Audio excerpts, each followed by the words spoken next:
அரசியல் நம்ம வாழ்க்கையை மாற்றும் ஒரு சக்தி. கல்வி, மருத்துவம், வேலை, சாலை இவை அனைத்தையும் தீர்மானிப்பதே அரசியல். மக்களின் வாழ்க்கையை பாதிக்கும் முடிவுகளே அரசியல்.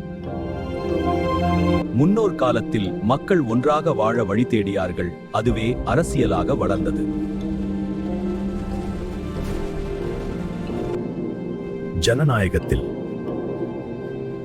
மக்களின் வாக்கே மிகப்பெரிய சக்தி. இந்த செய்தியை பாருங்கள். உணர்ச்சியால் அல்ல, அறிவால் சிந்திக்க வேண்டும். அதுதான் சரியான வழி. அறிவால் அரசியலை புரிந்து கொள்வோம். நேர்மை, வளர்ச்சி, சமத்துவம் இவை இருக்கும் இடமே நல்ல அரசியல்.